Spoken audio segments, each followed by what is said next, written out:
La Torah chez vous, une émission du grand rabbin Jacques Waknin.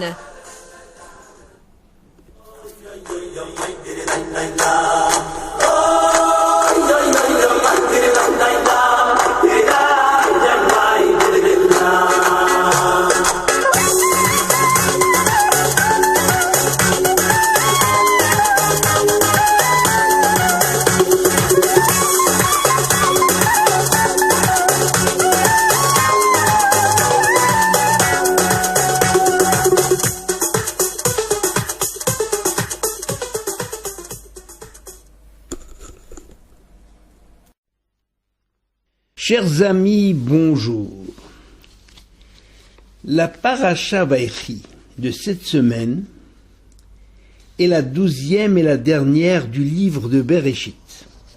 Ce livre raconte en fait l'histoire du peuple juif depuis sa naissance jusqu'à la fin des temps. Il est évident qu'il faut décrypter les messages codés dans lesquels cette histoire nous est révélée.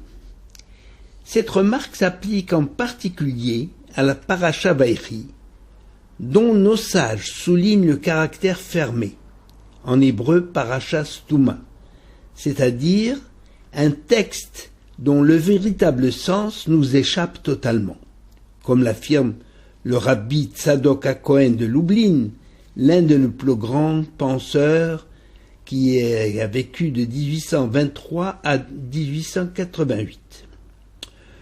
Le livre de Bereshit est en définitive la préparation de la descente des enfants d'Israël en Égypte pour y être asservis.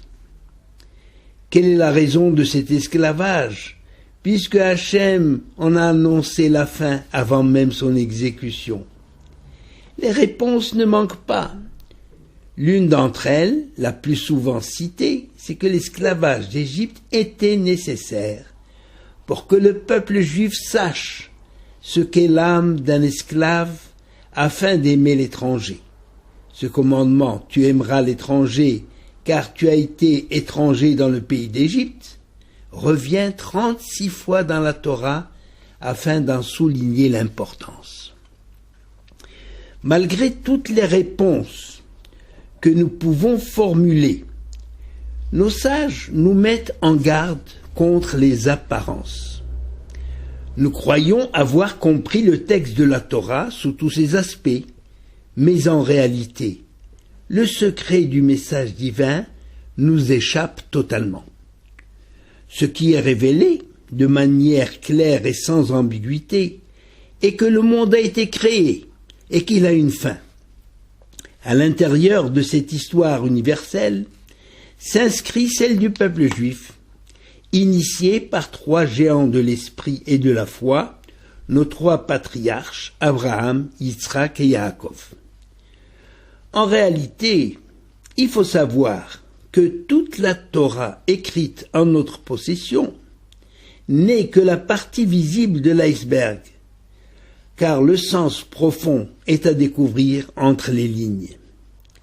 Nos sages ne cessent de compulser ce texte pour en dévoiler le secret.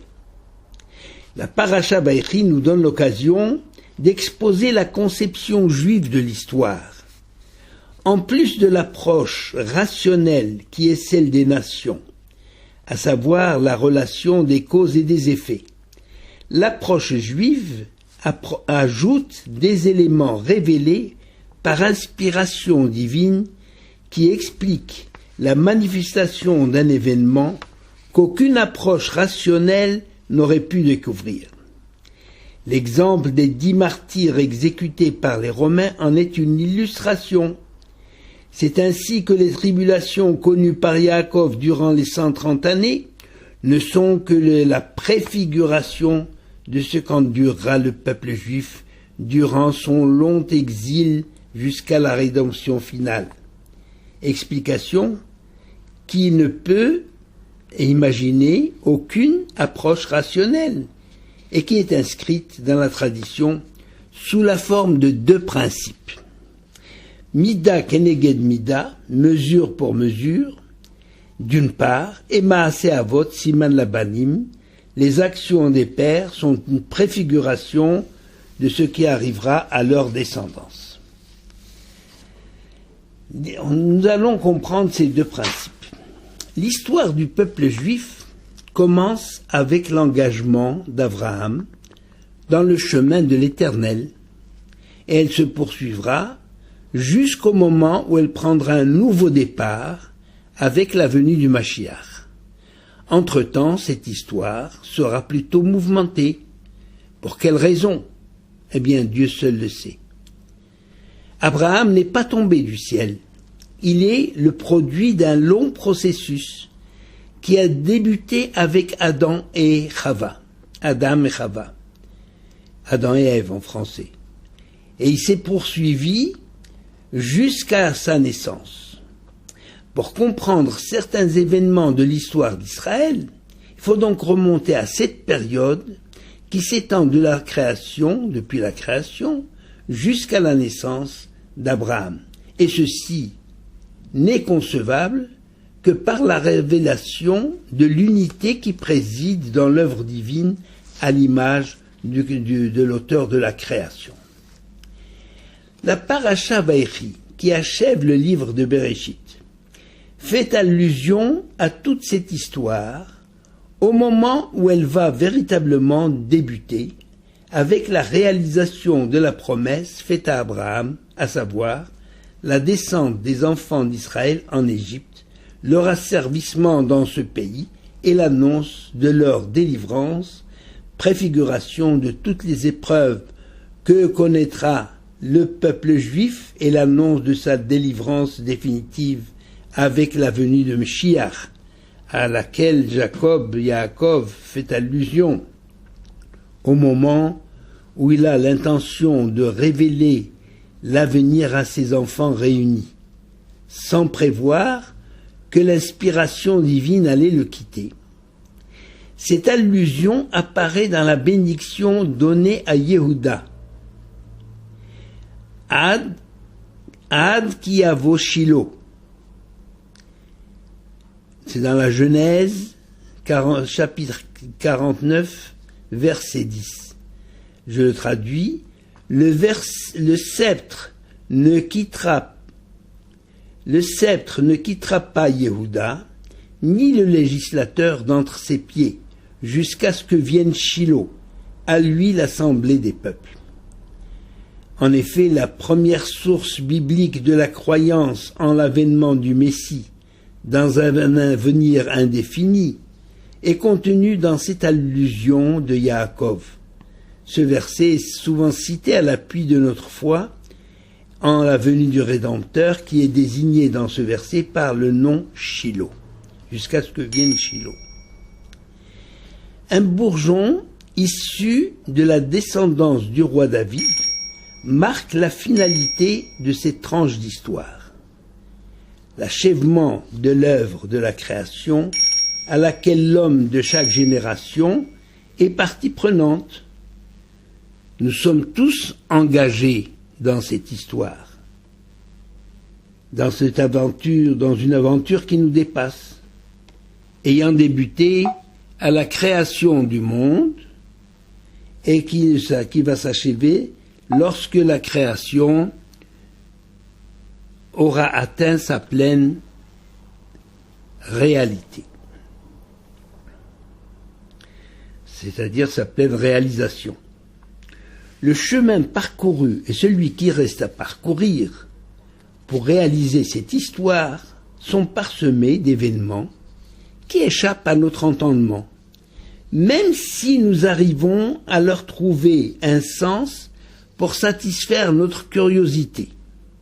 En effet, personne n'est capable de dire pour quelle raison tel événement se produit, car pour en découvrir la véritable motivation, il faudrait remonter de l'effet à la cause jusqu'à la création elle-même, c'est-à-dire au néant.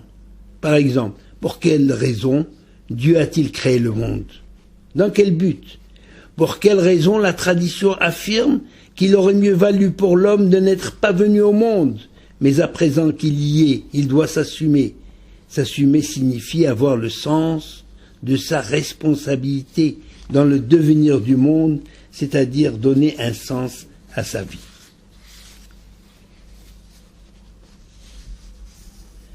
Or, c'est de vie et de mort que parle la paracha de cette semaine. Pour quelle raison cette paracha est-elle fermée, ce Touma? C'est parce qu'elle parle de la mort de Yaakov, ayant marqué le début de l'esclavage qui a fermé les yeux et le cœur des enfants d'Israël. Autre explication, Yaakov voulait dévoiler la fin des temps à ses enfants, mais son inspiration s'est envolée et la vision du futur s'est arrêtée. Vaïchi Yaakov, c'est le début de la paracha. Yaakov a vécu. Cette formule est peut-être employée pour nous signaler que Yaakov n'a connu de vie tranquille que lorsqu'il a retrouvé son fils bien-aimé, Joseph. Yaakov a eu en effet une vie mouvementée, pleine d'épreuves, déjà avec son frère Esav, puis lors de son séjour chez Laban qui a cherché à l'anéantir, le viol de Dina et la réaction de Shimon et Lévi qu'il n'a jamais oublié, tant elle heurtait son sens de la vérité et de la justice. Et enfin la disparition de Yosef, dont il n'avait plus aucune nouvelle. Nos sages font remarquer que la période de 17 ans de tranquillité et de vie en Égypte correspond aux 17 ans que Yosef a vécu auprès de son père et avant d'être vendu par ses frères. Par son attitude de fidélité, Yosef a eu le mérite de rendre à son père tout l'amour qu'il en avait reçu. Le verset dit « Vaïchi Yaakov be'eretz Mitzrayim sheva esre shana vayiyu yemei Israël » Yaakov a vécu 17 ans en Égypte, et plus loin il est dit « Les jours d'Israël approchèrent de sa mort ». Pour quelle raison avons-nous ce changement de nom dans le même verset? C'est-à-dire, une fois c'est Yaakov et l'autre fois c'est Israël. En fait, ce verset vient confirmer par allusion ce que nous avons dit plus haut. En effet, la tradition nous enseigne que l'emploi du verbe être sous la forme de vaïhi, et ce fut, il y eut, signale un malheur, des épreuves. Comme dans le début de Megillat Esther, on dit vaïhi bimé Achashverosh, au temps d'Assuérus, la communauté juive de Perse faillit être totalement anéantie par les mesures dictées au roi par le sinistre Haman. Et or la Megillah commence par vaïhi, et c'est devenu dans la tradition le signal d'un malheur. Dans la paracha Vaïchi, le texte commence par nous informer que Yaakov a vécu 17 ans en Égypte, mais que ses jours, c'est-à-dire sa vie, ses jours furent de 147 ans. L'interprétation donnée de ce verset est donc orientée, par allusion, par l'emploi de ce mot vaïhi, qui annonce un malheur par opposition à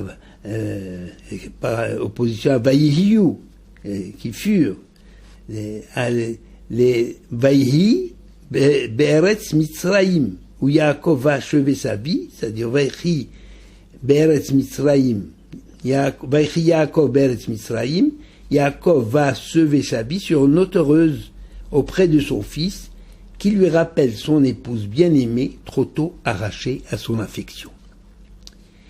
La Torah donc nous annonce que Yaakov a vécu 147 ans. Si nous prêtons attention à ce nombre, nous pouvons déduire que le nombre d'années d'épreuve de Yaakov se monte à 147 moins 17, facile, c'est 130. Or, ce nombre est familier à ceux qui connaissent l'histoire de l'humanité rapportée dans le Saint-Livre, dans la Torah. Rappelons, pour paraphraser Lavoisier, qui a découvert que rien ne se crée, rien ne se perd, tout se transforme, il existe déjà dans la tradition juive un axiome similaire au niveau du comportement.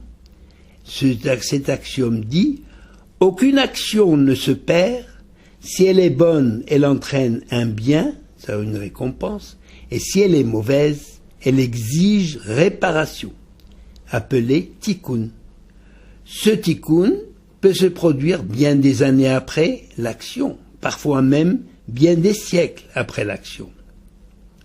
L'exemple le plus connu est celui des 10 martyrs d'Israël, Asara Harogé Malchut, exécutés dans d'atroces conditions par les Romains.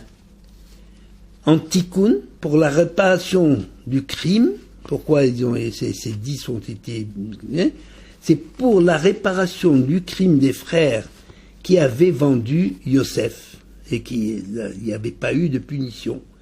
Et la tradition justifie cette exécution bien des siècles après par le fait qu'Hachem a attendu plusieurs générations pour trouver 10 hommes de la valeur des frères de Yosef pour expier leurs fautes.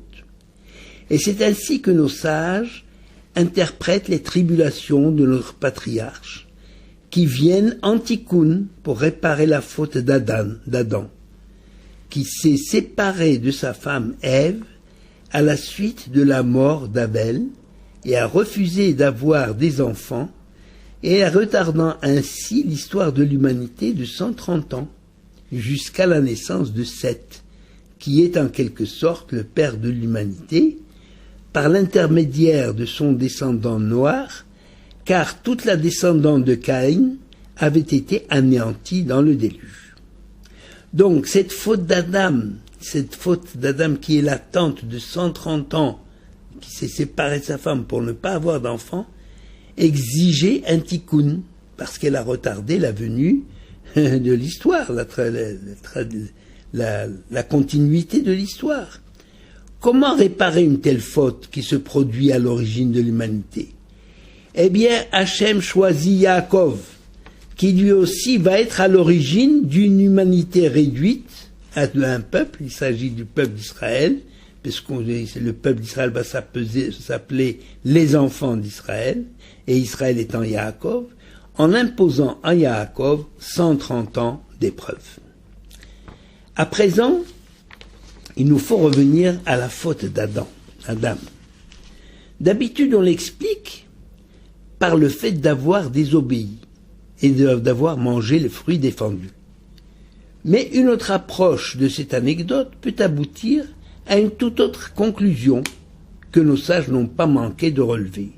En effet, si nous scrutons bien le texte, nous pouvons constater que la Torah emploie 3 termes qui nous décrivent les sentiments ayant poussé Ève à manger le fruit défendu avant de le donner à son mari. Le texte dit « Vatere haisha ki tov haetz le ma'achal, vechi ta'ava hu la'enaim, ve nechmad haetz le haskil ». Je traduis, la femme vit que l'arbre était bon pour nourriture, désirable pour les yeux et attrayant pour l'intelligence. Et c'est alors qu'elle en prit pour en manger, qu'elle a pris le fruit pour en manger.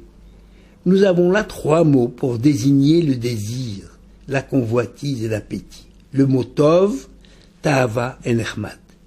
C'est-à-dire que Adam et Ève, en consommant le fruit, n'ont pas agi pour honorer le Créateur, le louer ou le servir, ce qui était la mission de l'homme sur terre, mais pour satisfaire leurs désirs. Et c'est là leur véritable faute. La ta'ava, le désir, la passion, tous ces sentiments égoïstes, s'ils ne sont pas maîtrisés et orientés vers le service divin, éloignent l'homme de Hachem, Hachem qui a tout créé pour sa gloire. En consommant le fruit défendu, ils ont oublié l'Éternel pour satisfaire uniquement leurs désirs. En quoi cette histoire d'Adam et Ève nous intéresse-t-elle? Elle nous permet de comprendre de manière tout à fait logique comment les enfants d'Israël en sont venus à subir un esclavage qui a duré longtemps, de 210 ans, plusieurs générations.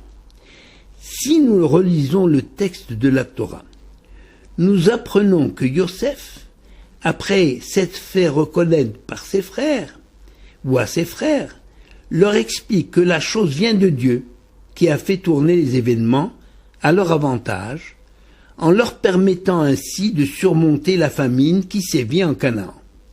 Donc les enfants d'Israël descendent en Égypte, ils sont reçus les bras ouverts, ils bénéficient même de traitements privilégiés, mais l'abondance étant revenue partout dans la région, les enfants d'Israël auraient dû rentrer en Canaan, heureux de pouvoir retrouver leur foyer, leur pays.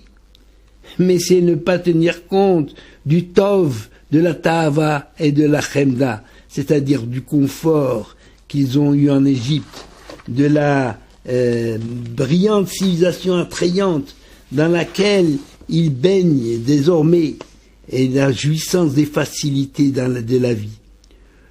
Aujourd'hui, pour bien comprendre le phénomène qui est toujours d'actualité, il n'y a rien de changé dans le monde, rien de nouveau sous le soleil.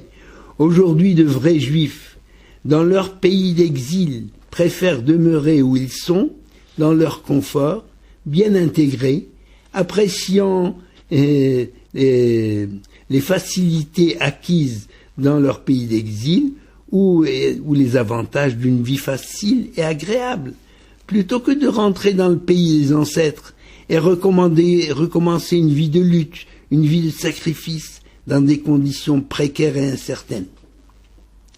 L'histoire est donc un éternel recommencement, diraient certains. Les enfants d'Israël ont donc contribué à leur asservissement par les Égyptiens en demeurant en Égypte qu'ils appréciaient comme un paradis terrestre. C'était sans compter que la roue allait tourner et que leur totale intégration dans le pays d'accueil n'était plus d'aucun secours pour les préserver d'un traitement discriminatoire et humiliant. De grands seigneurs au service du monarque, les voilà, alors qu'ils étaient auparavant, les voilà maintenant, voilà les enfants d'Israël, devenus esclaves du nouveau pharaon, qui ne connaissait pas Yosef, et ignorait totalement la contribution des enfants d'Israël au progrès et à la prospérité de l'Égypte. Encore là, rien de nouveau sous le soleil dans tous les pays du monde. Cette interprétation, conforme au texte de la Torah, est tout à fait plausible. Mais ce n'est pas ce que la Torah a retenu de cet événement, qui est devenu fondateur de la théologie du judaïsme, pour qui la sortie d'Égypte justifie la soumission et la reconnaissance du peuple juif à l'Éternel. Et on dit Zecher l'Etziat Mitzrayim à tout bout de champ, dans le Kiddush, dans le Kaddish, partout. On parle toute la journée de Yetziat Mitzrayim. Et on n'a pas parlé justement de cette façon d'expliquer cette descente en Égypte et cet asservissement de l'Égypte. La plupart des récits de la Torah pourraient également avoir une interprétation conforme à la logique, acceptable intellectuellement. Mais dans l'esprit de nos sages, toutes ces explications n'ont qu'un but, attirer l'attention du lecteur et lui faire découvrir la sagesse de la Torah. Mais nos sages n'oublient jamais que derrière toutes ces explications des événements qui s'offrent à notre regard, se profile la volonté et la main de Dieu, seule réalité véritable du déroulement de l'histoire de l'humanité et celle du peuple juif en particulier. Pour illustrer ce phénomène de l'apparence et de la réalité, phénomène qui existe d'ailleurs en physique et prend le nom d'illusion d'optique. On prend par exemple des rails de train qui paraissent se rejoindre à l'horizon, mais en réalité, ils sont parallèles. Il en est de même du gouvernement du monde par l'Éternel, qui réalise cette prouesse inconcevable par la logique humaine, à savoir que Dieu laisse à l'homme toute liberté de décision et d'action, mais qu'en fait, c'est une citation, l'homme ne bouge pas le petit doigt sans que ce soit décidé au ciel. Je vous laisse le soin de réfléchir sur la manière dont on peut résoudre cette contradiction apparente. Je vais conclure par une petite anecdote. Un paysan, invité à manger chez un rabbi, dit à son hôte à la fin du repas: « Somme toute, nous sommes identiques sur le plan religieux, puisque nous avons prononcé les mêmes prières avant et après manger. »« Ce n'est qu'une apparence, mon bon monsieur, répondit le rabbi. Vous avez dit vos prières pour pouvoir manger, tandis que moi je mange pour pouvoir dire des prières et adresser des louanges à Hachem. Ce n'est pas du tout la même chose. La réalité est donc tout autre que l'apparence. Beracha ve'atzlacha Shabbat Shalom. Ce souhait n'est pas qu'une apparence, chers amis. Il est réellement de tout cœur. Shabbat Shalom.